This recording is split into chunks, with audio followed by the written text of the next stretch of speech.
औज़ुबिल्लाहिमिनश्शैतानिर्रजीम बिस्मिल्लाहिर्रहमानिर्रहीम क़ालल्लाहु तआला फ़ी सूरतिल अंबिया लक़द अंज़लना इलैकुम किताबन फ़ीहि ज़िक्रुकुम अफ़ला ताक़िलून सदक़ल्लाहुल अज़ीम रब्बि इश्रह ली सदरी व यस्सिर ली अमरी वहलुल उक़दतम मिन लिसानी यफ़क़हू क़ौली आमीन या रब्बल आलमीन। सूरतुल अंबिया में से मैंने एक आयत आपके सामने तिलावत की है, छोटी सी आयत है, और अगर आप थोड़ा सा गौर करें तो इस आयत में भी वही लफ्ज़ ज़िक्र इस्तेमाल हुआ है जो कि कल हमने देखा था। सूरतुल कमर में अल्लाह ताला ने 4 मरतबा जिस आयत को दोहराया था उसमें भी ज़िक्र का लफ्ज़ था, और ज़िक्र के 2 माना मैंने आपके सामने बयान किए थे। एक ज़िक्र याद करना के माना में या ज़िक्र के माना में, और दूसरे नसीहत। तो आज भी इस आयत में हम इन दोनों माना को सामने रखकर इस आयत को समझने की कोशिश करते हैं। अल्लाह ताला ने इरशाद फरमाया कि लक़द अंज़लना इलैकुम किताबन, यकीनन हमने तुम्हारी तरफ एक ऐसी किताब नाजिल की है, फ़ीहि ज़िक्रुकुम, जिसमें तुम्हारा ज़िक्र है। अगर ज़िक्र के माना ज़िक्र ही लिए जाएं तो इससे हमें पता चलता है कि कुरान मजीद में मेरा, आपका, हम सबका ज़िक्र है। इतनी मरतबा हमने कुरान मजीद मुकम्मल किया, लेकिन कभी भी हमें महसूस हुआ, हमें पता चला कि ये मेरा ज़िक्र हुआ है? कभी नहीं। उसकी सबसे बड़ी वजह तो यही कि जिसके लिए हम यहाँ पर जमा हुए हैं कि ज़ुबान, जो कुरान की ज़ुबान है, उससे हम नावाकिफ़ हैं और हमें बिल्कुल वो ज़ुबान नहीं आती। लिहाजा हमें पता ही नहीं चलता, हमारी बात हो रही होती है, हमारा ज़िक्र हो रहा होता है कुरान में, और हम उससे ऐसे गुज़र जाते हैं जैसे हमारा ज़िक्र ही नहीं है। तो कुरान मजीद में मेरा ज़िक्र है, आपका ज़िक्र है, हम सब का ज़िक्र है, लेकिन कहाँ है? इस बात को जानने के लिए हमें कुरान की ज़ुबान को समझना पड़ेगा इंशाअल्लाह ताला। तो फिर हमें पता चलेगा कि एक आयत आप पढ़ेंगे, आपको अचानक लगेगा कि तो मेरी बात हुई है। अगले दिन कुरान मजीद की आयत कोई आपके सामने आएगी तो आप उसमें देखेंगे कोई जिक्र किसी का हुआ तो आपको लगेगा कि तो मेरी तस्वीर खींची जा रही है, मैं भी ऐसे ही करता हूँ। तो कुरान मजीद में मेरा, आपका, हम सबका जिक्र है, और जब हमें समझ आएगी तो फिर जो आगे फरमाया कि अफला ताकिलून, तो क्या तुम अकल नहीं करते? अकल कब करेंगे हम? अकल हम उसी वक्त करेंगे जब हमें पता चलेगा कि हमारा जिक्र है। और अगर जिक्र के दूसरे माना नसीहत के लिए जाए तो इसका तर्जुमा कुछ यूँ बनेगा कि अल्लाह ताला ने इरशाद फरमाया कि लक़द अंज़लना इलैकुम किताबन फ़ीहि ज़िक्रुल्लकुम, यानी हमने तुम्हारी तरफ एक ऐसी किताब नाजिल की है जिसमें तुम्हारे लिए नसीहत है।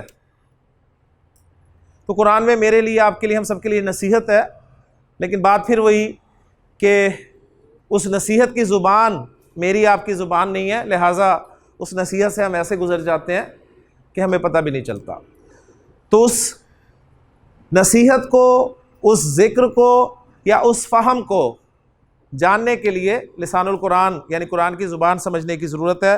अल्लाह ताला का शुक्र है, उसका फ़ज़ल है कि उसने हमें यहाँ पर इकट्ठा होने की तौफ़ीक़ अता फ़रमाई। तो शऊर से पूरे उसका शुक्र करके मैं एक छोटी सी दुआ आपके सामने बोर्ड पे लिखता हूँ और अपने सबक को इंशाअल्लाह ताला लेके चलते हैं आगे। तो एक मुख्तसर सी दुआ है जी, इसको आप आने से पहले, जाने के बाद, सोने से पहले, उठने के बाद, जब चाहें, सुबह, दोपहर, शाम, ठीक है, चाहे 1 मरतबा, चाहे 2 मरतबा, चाहे 3, जब भी आपको ज़रूरत पड़े आप इस दुआ को पढ़ें। इंशाअल्लाह ताला देखेंगे अल्लाह ताला आपके लिए आसानी फरमाएगा। तो बड़ी मुख्तसर सी दुआ है जी, स्टार्टिंग हमारे रब के नाम से हो रही है कि रब्बी, ए मेरे रब। अब यहाँ मैं थोड़ा थोड़ा सा आपको मज़ीद भी क्लियर करता जाऊँ कि आपको दिखने में ये एक लफ्ज़ नज़र आ रहा है रब्बी, लेकिन तर्जुमा मैं इसका कर रहा हूँ 3 अल्फाज के साथ कि ए मेरे रब। 3 अल्फाज, ना इसमें आपको ए नज़र आ रहा है, ना कोई मेरा कुछ नज़र आ रहा है, सिर्फ रब्बी नज़र आ रहा है। लेकिन इंशाअल्लाह ताला, जैसे मैंने अर्ज़ किया था कि एक दिन ऐसा आएगा कि आप इंशाअल्लाह यहाँ बोर्ड पर लिखे जाने वाले हर जुमले को, हर आयत को, हर हदीस को इंशाअल्लाह ग्रामेटिकली एनालाइज करने के काबिल होंगे इंशाअल्लाह। तो अभी मुझ पे यकीन करते हुए आप इसको मान लेंगे कि रब्बी का माना है ए मेरे रब।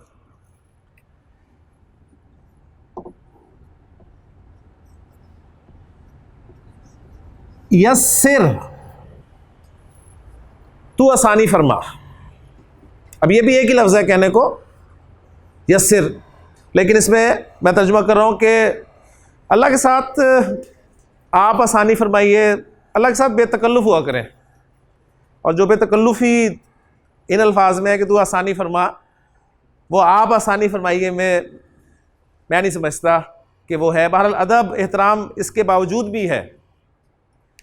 तो ए मेरे रब तू आसानी फरमा, आसान कर दे। किसको आसान कर दे? मेरा आना, मेरा पढ़ना, मेरा सीखना, मेरा याद करना, ये सब कुछ आसान कर दे। अब आप जानते हैं कि आसानी के साथ साथ ही एक चीज़ चल रही है, तंगी। कुरान मजीद में अल्लाह ताला ने इरशाद फरमाया है कि इन्ना मअल उसरि युसरा, तंगी के साथ आसानी है। ठीक है, तो साथ ही दुआ मांगी जा रही है वला तो अस्सिर, और ए मेरे रब तू मुश्किल ना फरमाना, तंगी ना फरमाना। रब्बी यस्सिर वला तो अस्सिर, ए मेरे रब आसानी फरमा दे और मुश्किल ना फरमा। अब तेरी तौफीक से, तेरे फजल से, तेरे करम से हम यहाँ पर आ ही गए हैं, 40 दिन हमने निकाल ही लिए हैं, तो अब इसको ज़रा खैर आफियत से आसानी के साथ मुकम्मल भी फरमा दे। लिहाजा फरमाया व तम्मिम बिल खैर, व तम्मिम बिल खैरी, और खैरियत के साथ, बिल खैरी खैरियत के साथ, खैर के साथ, तम्मिम मुकम्मल फरमा दे। बड़ी प्यारी दुआ है जी। मैंने इसके बहुत असरात देखे हैं कि बहुत कुछ आसान हुआ है। आप ख़ुद इसके इंशाल्लाह इसकी बरक़ात, इसके असरात जो है महसूस करेंगे। आपके लिए यहाँ पर 40 दिन मुसलसल आना कोई आसान काम नहीं है, ज़हन में रखिएगा। तो दुआ का असर इंशाल्लाह ताला ये होगा कि अल्लाह ताला आपके लिए आसानी फरमाएगा, मुश्किलें पीछे चली जाएंगी। और दूसरा दिन हो गया जी आज, और ये 40 दिन ऐसे गुजरेंगे पता भी नहीं चलेगा आपको इंशाल्लाह ताला। तो रब्बी यस्सिर वला तुअस्सिर व तम्मिम बिल खैर, आपको इंशाल्लाह ताला बैठे बैठे ये दुआ भी याद हो गई होगी। अब मैं आपसे ये उम्मीद कर रहा हूँ कि आप जो यहाँ पर बैठे हैं इस वक्त, वो चंद बातें जो कल हमने पढ़ी थी सबक में, वो आपको याद हैं, आपको समझ आ गई हैं, तो आप यहाँ पर बैठे हैं। तो गोया कल सबक का जो रीकैप है वो मैं आपके सामने रख रहा हूँ कि रीकैप क्या है जी। हमने हुरूफुल हिजा से शुरू किया था अपने कोर्स को। हुरूफुल हिजा यानी हुरूफ तहज्जी यानी अल्फ़ाबेट, इनकी तादाद हमारे सामने आई थी 28 या 29, और ये फ़र्क जो था, ये डिफरेंस जो था, उसकी वजह अलिफ और हमज़ा। ये छोटे छोटे पॉइंट्स आपने बनाने हैं। 40 दिन के बाद आपके मेरा ख्याल है कोई 5 से 10 सफ़े लगेंगे इन पॉइंट्स की शक्ल में, लेकिन आपको पूरी ग्रामर इंशाल्लाह ताला अज़बर हो जाएगी इंशाल्लाह ताला। तो ये पॉइंट्स लेने हैं आपने। लेक्चर पौने घंटे का होगा, लेकिन अगर आप खुलासा निकालेंगे तो 3-4 या मैक्सिमम 5 पॉइंट्स निकल आएंगे। तो ये पॉइंट्स बनाया करें। हुरूफुल हिजा आपको पता होनी चाहिए, जो कि अल्हम्दुलिल्लाह पता है। इनकी तादाद 28 से 29 मैंने कही। कौन कौन से हैं, इनकी प्रोनाउंसिएशन आपको अल्हम्दुलिल्लाह पता है। किसको ए के साथ पढ़ना है, किसको आ के साथ पढ़ना है, वो सारा हम जान चुके हैं। अलिफ, बा, ता, सा, जीम, हा, खा वगैरह वगैरह। हमज़ा अलिफ का फ़र्क, वो अलिफ जिस पर ज़ेर ज़बर या पेश आ जाए या अलामत सुकून आ जाए, तो अब उसको अलिफ नहीं कहा जाएगा, हमज़ा कहा जाएगा। तो जिन लोगों ने हमज़ा को अलग से हर्फ तस्वुर किया, उनके मुताबिक तादाद 29 हो गई, और जिन्होंने अलिफ और हमज़ा को एक ही हर्फ कंसिडर किया, उनके मुताबिक तादाद 28 की 28 रही। हुरूफ और हरकात के मिलने से हमने लफ्ज़ बनाए। कल हमने देखा इंसान कैसे बना, हमने इकरा लफ्ज़ को पढ़ा। इसी तरह कलम या ये बोर्ड पे जो लफ्ज़ लिखे हुए सारे अल्फाज हैं, ये देखें हुरूफ और हरकात के मिलने से बन रहे हैं। हुरूफ की प्रोनाउंसिएशन क्या है, अभी मैं आपके सामने रखता हूं। अगर मैं आपसे पूछूं जी ये रब्बी, इसमें 3 हुरूफ इस्तेमाल हुए हैं, आप कहेंगे नहीं जी 2 हुए हैं। 2 हुए हैं, लेकिन दूसरा हर्फ 2 मरतबा इस्तेमाल हुआ है, क्योंकि जो शद है ये बताती है कि वो हर्फ रिपीट हुआ है। तो ये हुरूफ, इनकी प्रोनाउंसिएशन क्या होगी जी? रा, बा और बा। ठीक, तो आपने इसे रे बे बे नहीं कहना। अब माशाल्लाह आप अरबी पढ़ रहे हैं, तो आपने इसे रे बे बे से निकल के रा बा बा, उसके बाद या, फिर सीन 2 मरतबा, सीन पेश आता है तो सीन सीन रा, वाओ लाम अलिफ ता ऐन सीन 2 मरतबा, रा, वाओ ता मीम 2 मरतबा, फिर मीम, फिर बा। हाँ जी, ये क्या अलिफ है क्या हमजा? अलिफ, माशाल्लाह। अलिफ लाम खा, नॉट खे, या और रा। तो अल्हम्दुलिल्लाह यही प्रोनाउंसिएशन थी जो कल हमने सीखी थी कि किस हर्फ को कैसे हमने प्रोनाउंस करना है। तो बाद में कर रहा था कि हुरूफ और हरकात के मिलने से लफ्ज़ बनते हैं। ये सारे लफ्ज़ हुरूफ और हरकात के मिलने से बने हैं। कलम एक लफ्ज़ है और अरबी का लफ्ज़ है, उर्दू में हम इस्तेमाल करते हैं काफ लाम और मीम। किताब अरबी का लफ्ज़ है, काफ ता अलिफ बा से मिलकर बना। कुर्सी अरबी का लफ्ज़ है, काफ रा सीन या 2 मरतबा। तो इतने सारे अल्फाज आपके अरबी के हैं जो उर्दू में इस्तेमाल होते हैं, बस सिर्फ तवज्जो करने की ज़रूरत है। आज इंशाअल्लाह ताला आपको एक वोकैबुलरी मिलेगी, एक लिस्ट मिलेगी इंशाअल्लाह ताला, जिसमें आपको वोकैबुलरी ज़ख़ीरा अल्फाज ग़ालिबन कहा जाता है जी। तो उसमें आपको मुख्तलिफ़ चीज़ों के नाम, यानी प्रॉब्लम स्टूडेंट्स को अक्सर ये होती है कि जी हमारी वोकैबुलरी कैसे इंक्रीज़ हो। तो देखें जी, वोकैबुलरी हमेशा इंक्रीज़ होती है पढ़ने के साथ। किसी भी ज़ुबान की वोकैबुलरी आपने बढ़ानी है तो कभी आप डिक्शनरी खोल के नहीं बैठ जाते कि अल्फाज याद करने शुरू कर दें कि जी आज मैंने 20 लफ्ज़ याद कर लिए, आज मैंने 25 याद कर लिए, आज 30 याद कर लिए। आप ज़ुबान समझते हैं और उसके बाद जब इस्तेमाल में लाते हैं उस ज़ुबान को तो अल्फाज की ज़रूरत पड़ती है और वो अल्फाज आप याद करते रहते हैं। एक दफ़ा जिस लफ्ज़ का आपको पता चल जाता है वो आपको याद हो जाता है। तो वो कुछ अल्फाज जो ज़रूरत वाले हमारे इस सबक में, आपके लिए इस कोर्स में या इन असबाक में इस्तेमाल होंगे इंशाअल्लाह ताला, वो बार बार आएंगे। तो वो मैंने लिस्ट एक तैयार करवा दी है, तो इंशाअल्लाह ताला उसे आप सामने रखेंगे, वोकैबुलरी आपके सामने वहाँ से आ जाएगी इंशाअल्लाह। मेन, जैसे मैंने अर्ज़ किया था कि हमारी कंसेप्चुअल क्लास है, इसमें हमने अपने कॉन्सेप्ट्स क्लियर करने हैं। कॉन्सेप्ट हमारा क्लियर होगा, वोकैबुलरी आपको मिलेगी, तो इंशाअल्लाह ताला आप खुद ही जुमले भी बनाएंगे, अल्फाज को समझेंगे भी इंशाअल्लाह ताला। आज मज़ीद जो आगे अब अगला सबक, ठीक है, वो रिकैप हो गया। यहाँ तक हमने बात की थी हुरूफ हरकात के मिलने से लफ्ज़ बन गया, और लफ्ज़ की हमने 2 किस्में देखी थी। कौन कौन सी? बामाना और बेमाना। बामाना हमने कहा था जी कलिमा, और बेमाना को हमने कहा ही कुछ नहीं था क्योंकि हमारा स्कोप नहीं है, वो फोकस नहीं है हमारा। तो बेमाना को क्या कहते हैं अपने जहन पे बोझ देने की ज़रूरत नहीं है, हमने बामाना लफ्ज़ को सामने रखना है, क्योंकि कुरान मजीद में हर इस्तेमाल होने वाला लफ्ज़ जो है वो बामाना है। लफ्ज़ की यानी कलिमा की, बामाना लफ्ज़ कलिमा, उसकी 3 अक़साम हमारे सामने आई थी। वो ज़रा मैं दोबारा आपके सामने लिखना चाहूँगा क्योंकि इससे आगे हमारा आज सबक शुरू होगा। वो थी जी इस्म, फेल और हर्फ। इस्म, फेल और हर्फ, ये 3 अक़साम थी बामाना अल्फाज की। तो कुरान मजीद में जो भी लफ्ज़ इस्तेमाल हुआ है वो या तो इस्म होगा ग्रामेटिकली, या फेल होगा, या फिर हर्फ होगा। इससे बाहर की कोई चीज़ नहीं होगा। इन 3 को हमने समझना है। इन 3 को समझने के बाद हम इंशाअल्लाह इस काबिल हो जाएंगे कि कुरान मजीद हमें समझ में आने लग जाएगा इंशाअल्लाह ताला। तरीक़ाकार हमारा सीखी हुई ज़ुबान की मदद से नई ज़ुबान के रूल्स, ये तरीका हमने इख्तियार किया हुआ है। तो जब भी किसी ज़ुबान के रूल्स, कवायद मुरतब किए जाते हैं तो होता यह है कि कुछ गैर ज़ुबान वाले लोग, जिनकी अपनी ज़ुबान वो ज़ुबान नहीं होती, वो लोग बैठते हैं, सर जोड़कर बैठते हैं और उस ज़ुबान में इस्तेमाल होने वाले तमाम बामाना अल्फाज को इकट्ठा कर लेते हैं। सारे बामाना अल्फाज इकट्ठे कर लिए। इकट्ठा करने के बाद उनको तकसीम कर दिया जाता है मुख्तलिफ ग्रुप्स में।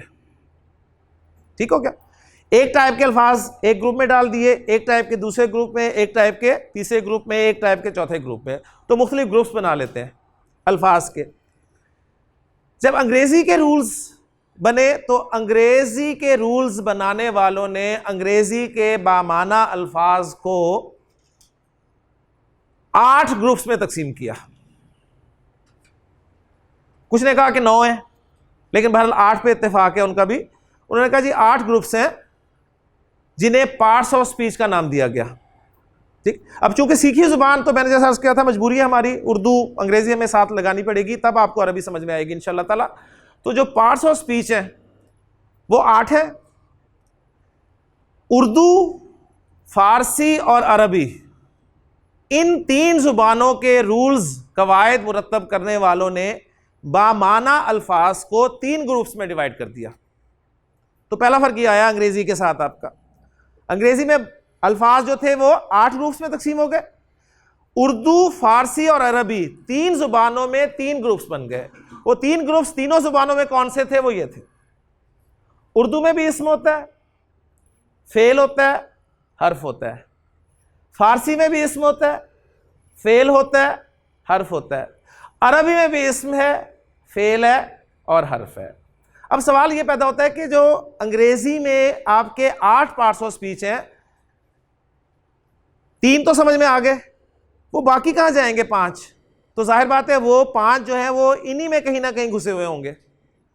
तो इसी बहाने टॉपिक मेरा ऐसा अंग्रेजी पार्ट्स ऑफ स्पीच नहीं है, लेकिन मैं सिर्फ आपकी दिलचस्पी के लिए अर्ज करता चलूँ कि इसमें अंग्रेजी के, क्योंकि अंग्रेजी हमें बड़ा शौक है और बचपन से पढ़ रहे हैं, तो हमें पता है कि जी क्या क्या चीज़ें हैं। तो अंग्रेजी के जो पार्ट्स ऑफ स्पीच हैं वो 8 में इन 3 में फिट करता हूँ। तो ये भी इंशाल्लाह ताला आपके लिए एक मालूमाती बात होगी इंशाल्लाह ताला। तो इसमें अंग्रेजी के पार्ट्स ऑफ स्पीच में सबसे पहले आता है जी नाउन।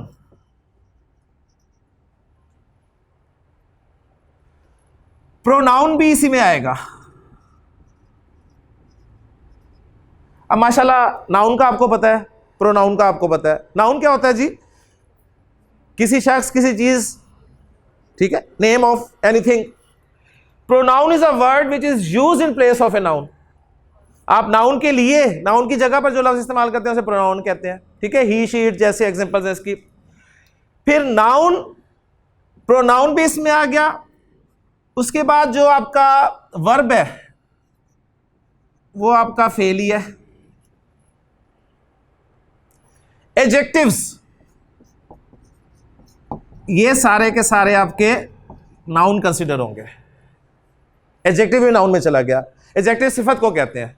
ठीक है, इसमें सिफत, उर्दू में देखें तो आपके साथ इसम लगा होता है, साथ इसमें सिफत, तो एडजेक्टिव भी इसमें आ जाएगा। एडवर्ब्स भी इसमें आएगा।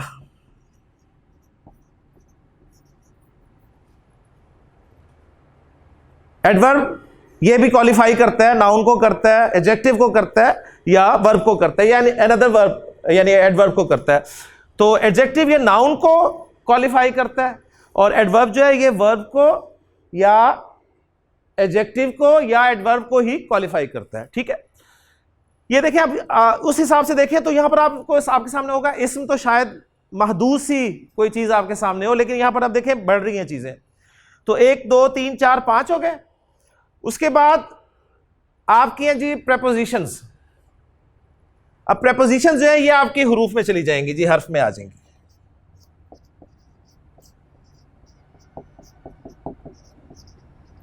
प्रेपोजिशन हर्फ में चलेगी। उसके बाद कंजंक्शन, एंड, और जैसे अल्फाज, ठीक, ये भी आपके हर्फ में आ जाएंगे।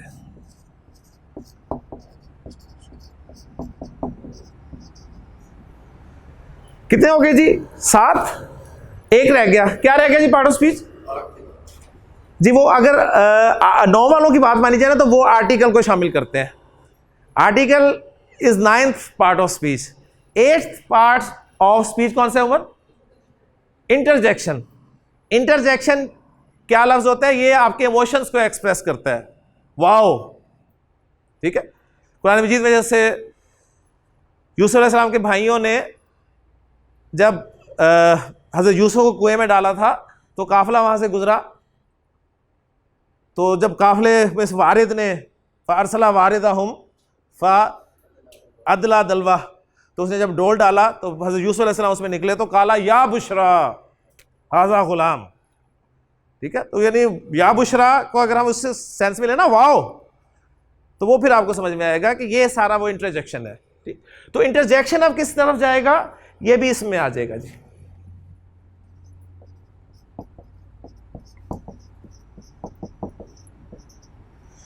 तो अब आपके 3 तो 5 6 7 8 पार्ट्स ऑफ स्पीच जो है वो इस्म फेल और हर्फ में तकसीम हो गए। आर्टिकल को भी शामिल कर लें अगर, तो आर्टिकल आपका इनडेफिनेट और डेफिनेट आर्टिकल्स ए और दी जिन्हें हम बोलते हैं, तो एक्चुअली उनके लिए कोई अरबी में अलग से लफ्ज़ नहीं है। वो मफहूम कैसे पैदा होगा, दी का मफहूम कैसे पैदा होगा, ए का या एन का मफहूम कैसे पैदा होगा, ये इंशाल्लाह ताला हम देखेंगे अरबी में। तो जो मेन पार्ट्स ऑफ स्पीच हैं आपके अंग्रेजी के सारे इस्म फेल और हर्फ में तकसीम हो गए। अब बाकायदा इनकी अगर मैं आपको इस्तिलाही तारीफ़ें बताऊं जी, इस्म कहते हैं, अगर इस्म की जो इस्तिलाही तारीफ़ हमारी ग्रामर की किताबों में लिखी है अगर मैं बताऊं तो आप में से आधे तो अभी उठ जाएंगे। फेल की इस्तिलाही तारीफ़ आपके सामने रखूं, हर्फ की इस्तिलाही तारीफ़ रखूं, तो हो सकता है कल मैं और असद यहाँ पर बैठे हों। तो बिल्कुल आसान लेवल पे हमने चलना है। टर्मिनोलॉजीज़ जहाँ नागुज़ीर हैं वहाँ हम इस्तेमाल करेंगे। इस्म फेल हर्फ मुझे इस्तेमाल करना ही पड़ेगा, ठीक है, लेकिन इसकी हम इस्तिलाही तारीफ़ात में नहीं जाएंगे, डेफिनेशंस जो हैं उसमें नहीं जाएंगे। बस सिंपली आप समझ लें कि इस्म है क्या, ये किसी शख्स, किसी चीज़, किसी जगह के नाम को कहते हैं। इसी में प्रोनाउंस आ जाएंगे, इसी में सिफात आ जाएंगी, इसी में एडवर्ब्स आ जाएंगे, इसी में इंटरजेक्शंस आ जाएंगे। वर्ब एक ही है, फेल किसी काम का करना या होना, वो बचपन की जो याद है तारीफ, ऐसा लफ्ज़ जिसमें किसी काम का करना, होना या सहना पाया जाए, वो अल्हम्दुलिल्लाह याद है, अभी तक भूली नहीं होगी, वो फेल होता है। और हर्फ कलमा है, प्रेपोजिशंस आएंगी इसमें, कंजंक्शंस आएंगे, ठीक है। अरबी में ज़रा मज़ीद इसमें आप देखेंगे वुसअत है। अरबी एक बड़ी वसी और बलीग ज़ुबान है, तो दूसरी कोई भी ज़ुबान अरबी ज़ुबान का मुकाबला नहीं कर सकती। लेकिन जाहिर बात है जिन चीज़ों से हम वाकिफ़ हैं तो उनको सामने रख कर हम इंशाअल्लाह ताला अरबी ज़ुबान को समझने की कोशिश करेंगे। इस्म से हम बाकायदा स्टार्ट लेंगे जी। अब मैंने जैसे अर्ज़ किया कि इन 3 चीज़ों को हम समझ लें तो अरबी हमारी समझ में आ जाएगी। इस्म को हम स्टार्ट करेंगे। इस्म ये मैंने अब जुमलों में इस्तेमाल करना है, तो जुमले में या किसी कंस्ट्रक्शन में इस्तेमाल करने के लिए इस्म के हवाले से मुझे 4 बातें अच्छी तरह पता होंगी तो मैं इस्म को सही तरीके से इस्तेमाल कर सकूंगा, वरना मेरे लिए इस्म को सही तरह से इस्तेमाल करना मुश्किल ही नहीं बल्कि नामुमकिन हो जाएगा। तो इस्म से हम स्टार्ट ले रहे हैं और इस्म के बारे में 4 बातें क्या हैं जो कि हमने सीखनी है पहले, और ये 4 बातें सीखने के बाद इंशाल्लाह यहाँ पर हम अरबी ज़ुबान में अपना पहला जुमला बनाएंगे। और जब जुमला बन जाएगा एक, तो फिर कुरान की आयत आपके सामने आएगी, क्योंकि वो भी एक जुमले की शक्ल में है। नबी करीम सल्लल्लाहु अलैहि वसल्लम की एक हदीस आपके सामने आएगी, वो भी जुमले की शक्ल में है। तो फिर इंशाल्लाह आपके सामने अरबी खुल जाएगी। तो लेकिन सबसे पहले हम इस्म की 4 बातें कौन कौन सी हैं जो हमने समझनी है वो मैं बोर्ड पे लिख रहा हूँ जी। पहली चीज़ जो इस्म के बारे में मैंने समझनी है अच्छे तरीके से, वो है इस्म की जिन्स।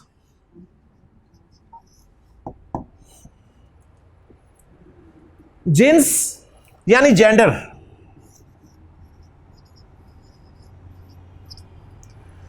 जेंडर यानी इस्म का मुज़क्कर या मुअन्नस होना।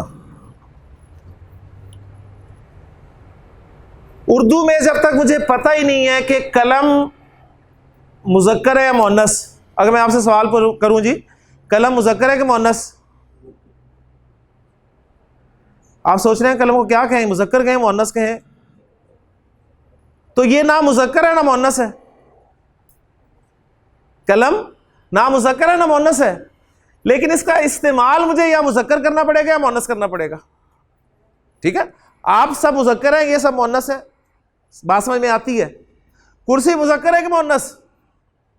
ना मुज़क्कर है ना मुअन्नस, लेकिन कुर्सी का इस्तेमाल या तो मुज़क्कर तौर पे करना पड़ेगा या मुअन्नस के तौर पे करना पड़ेगा।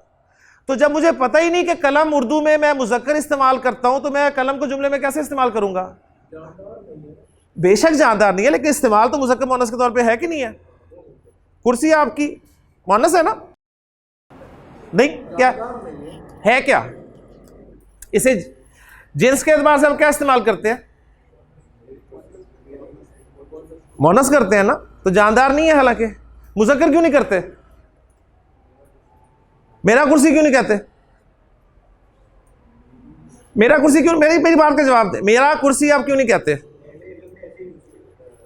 बात वही है ना, आपने कुर्सी को मोनस बोलते सुना, आपकी जुबान है, ठीक है, लेकिन कुछ ना कुछ तो इस्तेमाल करना ही पड़ेगा ना। तो अरबी में मैंने कलम को मुज़क्कर इस्तेमाल करना है या मोनस इस्तेमाल करना है, ये मुझे जेंडर टॉपिक बताएगा। कुर्सी को मैंने अरबी में मुज़क्कर इस्तेमाल करना है या मोनस इस्तेमाल करना है, ये मुझे जेंडर टॉपिक बताएगा। अंग्रेजी में ये टेंशन ही नहीं है कि कुर्सी मुज़क्कर है मोनस, वो माई चेयर ही होती है, चाहे आप कहें चाहे आप कहें, माई चेयर ही, ठीक है ना, ऐसी है ना। तो जिन्स हम इंशाल्लाह पढ़ेंगे, और हो सकता है कि आज ही पढ़ें इसको। ये पहला पहलू है जो हम कवर करेंगे इंशाल्लाह इसम के हवाले से। दूसरा पहलू, इसम की बारे में दूसरी बात जो मुझे अच्छी तरह पता होनी चाहिए, वो होगा इसम का अदद। अदद से मुराद इसम का नंबर है, और नंबर से मुराद इसम का वाहिद। ये लफ्ज क्या है जी? वाहिद। इसे पक्का करें, नॉट वाहद, ठीक है। वाहद जमा नहीं सीखने आए आप वाहिद जमा सीखने आए। वाहिद जमा, वाहिद जमा से आप उर्दू में वाकिफ हैं, सिंगुलर प्लूरल से आप अंग्रेजी में वाकिफ हैं। अरबी में वाहिद जमा तो है ही है, लेकिन साथ एक तीसरा अदद भी इस्तेमाल होता है जिसे मुसन्ना या तस्निया कहा जाता है।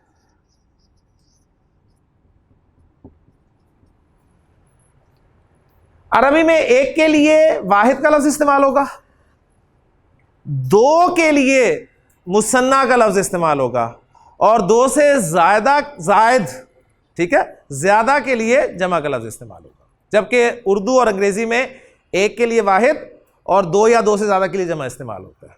तो नई चीज जो आई है आपके लिए अरबी में, वो होगी जी मुसन्ना या तस्निया। एक्चुअली जो वर्ड होता है वो मुसन्ना कहलाता है।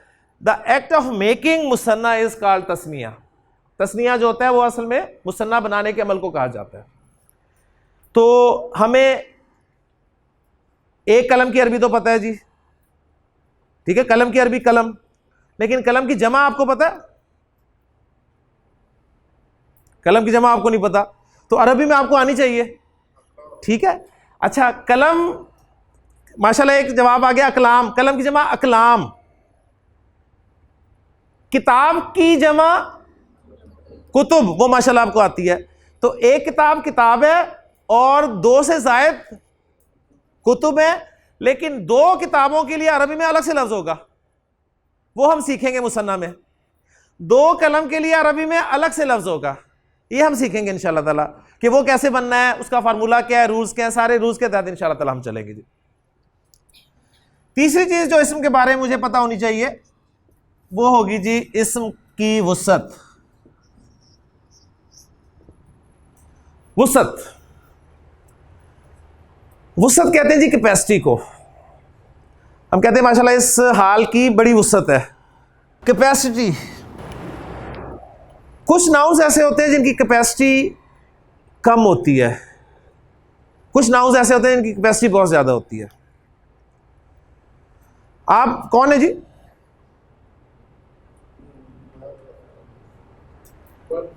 जी माशाल्लाह, ये फर्द है, तालिब इल्म की हैसियत से इस क्लास में आए हैं। तालिब इल्म है ना, कह सकता हूँ जी, तालिब इल्म है, आप भी तालिब इल्म है, आप भी तालिब इल्म है, आप भी तालिब इल्म, जितने भी बैठे हैं सब के सब तालिब इल्म है। यहाँ पर ये तालिब हैं छोटी सी, उनके साथ तालिब हैं, उनके साथ तालिब हैं, उनके साथ तालिबा, सब तालिबात हैं। तो तालिब इल्म या तालिबा की वुसअत बहुत ज़्यादा है, लेकिन आप तालिबात में से आयशा अगर मैं पूछूं तो शायद कोई एक आधा हाथ खड़ा हो जाए। आप तालिब इल्मों से मैं पूछूं जी उसामा, कोई है? एक हाथ खड़ा हुआ। तो उसामा तालिब इल्म है, लेकिन हर तालिब इल्म उसामा नहीं है। ठीक है, मैं कहता हूं जी एक तालिब इल्म मुझे पानी पिला दे, तो मेरा ख्याल है, गुमान है मेरा, कि आप में से हर एक की ख्वाहिश होगी कि मैं पानी पिलाऊं। लेकिन जब मैं कहता हूं उसामा मुझे पानी पिला दे, तो उसामा ही उठेगा मेरा ख्याल, और कोई नहीं उठेगा। तो ये कैपेसिटी है इसम की। इसमें वुसअत के एतबार से इसम जो है या तो नकिरा होगा जी, या फिर वो होगा मारिफा।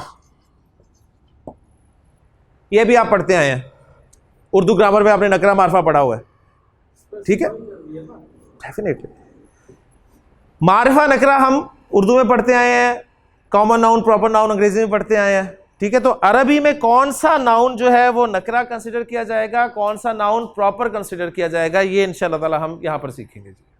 ठीक, 3 चीजें हो गई जी। और चौथी चीज जो कि अरबी जुबान की सबसे अहम चीज है जो आप सीखेंगे, और मैं फिर कह रहा हूं कि आप सीखेंगे, लेकिन जब लिखूंगा तो आप कहेंगे हमें आती है। तो वो चौथी चीज क्या है जी, वो है इस्म का एराब।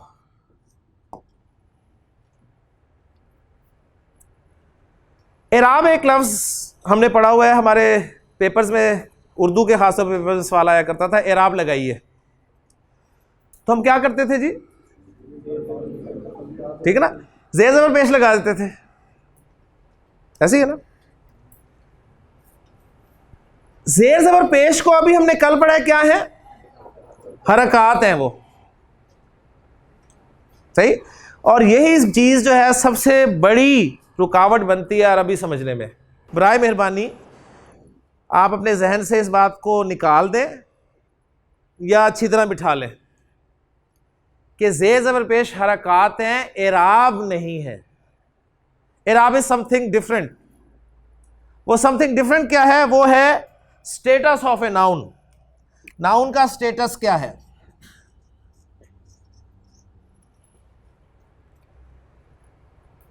अरबी जुबान में इस्तेमाल होने वाला हर नाउन, हर इस्म के बारे में पढ़ रहे हैं ना हम, हर इस्म स्टेटस वाइज डिफरेंट होगा।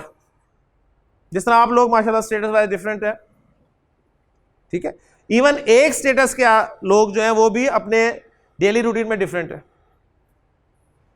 मुख्तलिफ हालतों में इस्तेमाल होता है नाउन इस्म अरबी जुबान में।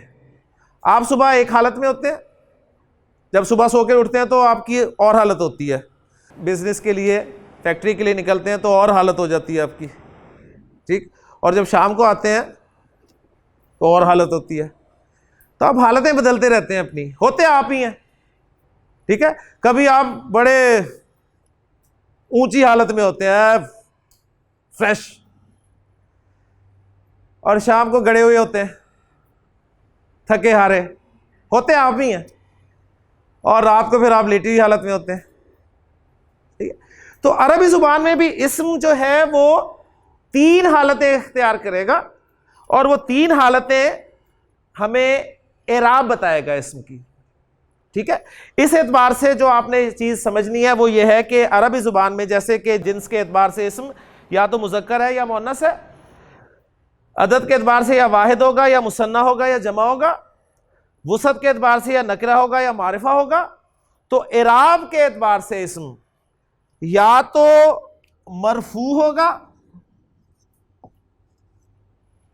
हालत रफा में होगा, या फिर वो मंसूब होगा, हालत नसब में होगा, या फिर वो मजरूर होगा, हालत जर में होगा। तो इसमें इन 3 हालतों में से एक हालत में आपको कुरान मजीद में मिलेगा जी, या वो आपको मरफू मिल रहा होगा हालत रफा में, या वो मंसूब मिलेगा आपको हालत नसब में, या फिर वो मजरूर मिलेगा आपको हालत जर में। इसके अलावा इस्म की चौथी कोई हालत नहीं होगी। अब वो हालत रफा में होगा तो कैसा दिखेगा, आप फ्रेश होते हैं तो कैसे दिखते हैं, जब वो हालत नसब में होगा तो कैसे दिखेगा, जब वो हालत जर में होगा तो कैसे दिखेगा, ये हम इंशाल्लाह पढ़ेंगे तफसील से एराब के टॉपिक में, ठीक। अब मुझे पता है कि आप जिन सदद वसत को भूले हुए, सब सारों की तवज्जो एराब पे गई है कि ये है क्या चीज़, लेकिन इंशाल्लाह ताला एक एक करके हम इसे तफसील से पढ़ेंगे। अभी तो जिन्स आपके सामने मैं शुरू करूंगा तो आपको पता चलेगा कि जिन्स में से भी बहुत सारी चीजें आपके लिए नहीं होंगी इंशाअल्लाह ताला। तो इस्म को हमने बाकायदा शुरू किया जी। इसमें क्या क्या चीजें आ रही हैं? नाउन आ रहा है, प्रोनाउन आ रहा है, एडजेक्टिव आ रहा है, एडवर्ब आ रहा है, इंटरजेक्शन आ रहा है। और उर्दू में हम ये कह सकते हैं कि इस्म किसी शख्स का नाम है, किसी चीज का नाम है, किसी जगह का नाम है, कोई सिफत है, किसी काम का नाम है। नाम जहां भी आ जाएगा वो इस्म की कैटेगरी में आ जाएगा।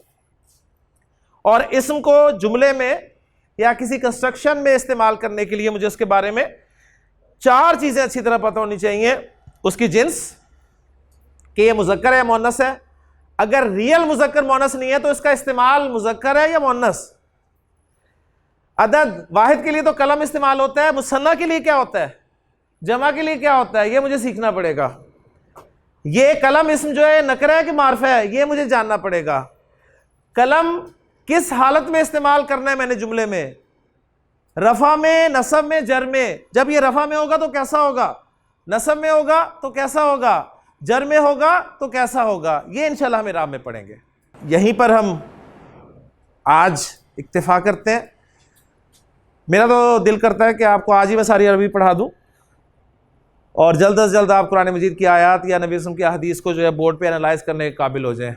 लेकिन ज़ाहिर बात है ये अभी अभी आप फ्रेश हैं तो आपका दिमाग भी माशाल्लाह काम कर रहा है, खाली भी है, थोड़ा सा खाली सेंस में कि स्टोरेज के हवाले से खाली है, उसमें डाटा स्टोर हो रहा है, सही है। अभी ज़रा वो ज़्यादा हो जाएगा तो फिर प्रॉब्लम हो सकती है। तो यहीं पर आज इत्तेफाक करते हैं। इंशाअल्लाह ताला कल हम जिन्स को शुरू करेंगे। आप इस काबिल होंगे कल कि आप खुद मुझे बताएंगे कि जी अरबी ज़ुबान में पंखा मुज़क्कर है कि मुअन्नस है, ठीक है। कमरा मुज़क्कर है या मुअन्नस है, ये कैमरा मुज़क्कर है या मुअन्नस है, ये बोर्ड मुज़क्कर है या मुअन्नस है। इवन कुरान मजीद में इस्तेमाल होने वाला हर लफ्ज़, हर इस्म, लफ्ज़ से मुराद इस्म, क्योंकि इस्म हमने शुरू किया, हर इस्म के बारे में आप जानकर उठेंगे कि ये मुज़क्कर इस्तेमाल होता है या मुअन्नस इस्तेमाल होता है। इंशाअल्लाह ताला ये मैं पूरे यकीन के साथ आपको कहता हूँ। लेकिन बात सिर्फ वही है कि जो मैंने कल आपसे गुजारिश की थी, देखें इस बोर्ड पे अब ये कुछ लिखा हुआ है। अब इसी पे मैं जिन्स को लिखकर आपको जिन्स समझानी शुरू कर दूं तो मुझे बताएं आपको कुछ समझ आएगी? यही बोर्ड पे लिखा हुआ है, इसी लिखे हुए पे बगैर इसे मिटाए कुछ लिखना शुरू कर दूं, कुछ नहीं समझ आएगी। तो मुझे क्या करना पड़ता है, पहले बोर्ड साफ करना पड़ता है। अब आप लोगों के बोर्ड पे ना बहुत कुछ लिखा हुआ है, तो बराए मेहरबानी उसे पहले साफ कर दें। आपकी इल्मियत, आपका इल्म अपनी जगह, जैसे मैंने कल अर्ज़ किया था, माशाल्लाह सब आलिम लोग हैं। ये तो मेरी खुशकिस्मती है जी, मैं आप लोगों के सामने यहाँ पर खड़ा हूँ। तो आपका जितना भी इल्म है उसे ज़रा प्लीज़ थोड़ा सा ज़रा हल्का करके फिर नई चीज़ों को लिखें, फिर ये नई चीज़ें समझ में आएंगी। अगर आप उसके ऊपर लिखने की कोशिश करेंगे ना और कंपैरिजन करते रहेंगे उनके साथ, ख़ास तौर पे कंपैरिजन उस सेंस में करें जो जिसको मैं कंपेयर करवा रहा हूँ, तो इंशाअल्लाह ताला ये मुफीद होगा आपके लिए। और अल्लाह से दुआ ज़रूर करते रहें। कौन सी दुआ जी? कि रब्बी अस्सिर वला तुअस्सिर व तम्मिम बिल खैर। और इंशाअल्लाह ताला जब हमें अरबी ज़ुबान समझ में आ जाएगी तो अल्लाह ताला ने जो इरशाद फरमाया है कि लक़द अंज़लना इलैकुम किताबन फ़ीही ज़िक्रुकुम अफ़ला ताक़िलून, कि हमने तुम्हारी तरफ एक ऐसी किताब को नाजिल किया जिसमें तुम्हारा ज़िक्र है, जिसमें तुम्हारे लिए नसीहत है। तो कुरान मजीद की नसीहत या मुझे अपना ज़िक्र ज़रूर मिलेगा, ज़रूर नज़र आएगा।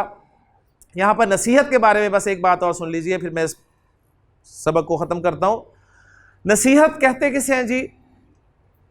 आप कहेंगे ये अच्छी बात को, लेकिन मुझे बताया स्टूडेंट को ये नसीहत की जाती है कि पढ़ लो, तो क्या स्टूडेंट के लिए अच्छी बात होती है?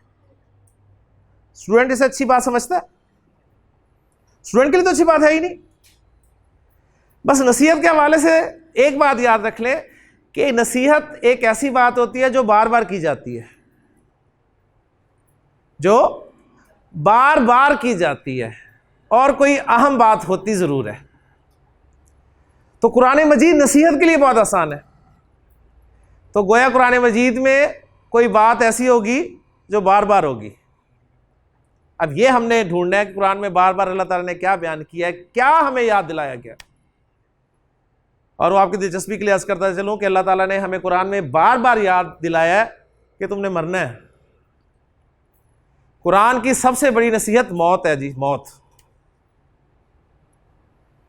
बार बार हर सफ़े पे याद दिलाया। कोई सफ़ा कुरान का खोल के देख लें, आपको ऐसा नहीं मिलेगा जिसमें डायरेक्टली या इनडायरेक्टली मौत का जिक्र ना हो। वबिल आखिरती हुम यूकिनून वमिनन नासि मन यक़ूलु आमन्ना बिल्लाहि वबिल यौमिल आखिरी। जन्नत, दोज़ख, जहन्नम।